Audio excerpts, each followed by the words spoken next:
വീട്ടിലാരും ഇല്ല.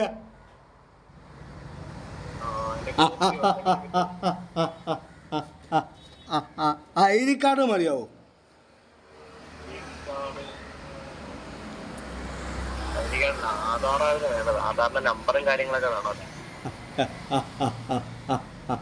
അനിയന്റെ ആധാർ മതിയാവോ?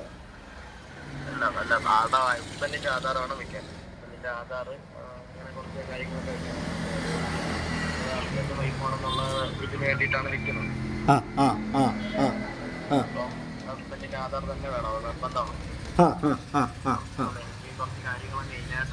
ആധാറിന്റെ നമ്പറാണ് വേണ്ടത്. പിന്നെ ഹസ്ബൻഡിന്റെ date of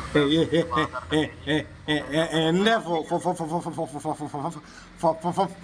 phone number മതിയാവോ? Number main അല്ല, ഈ ആധാർ നമ്പറാണ് ഏറ്റവും മെയിൻ ആയിട്ട് വേണ്ടത്. അത് വെച്ച് കൊടുക്കണം. എല്ലാവർക്കും ആധാർ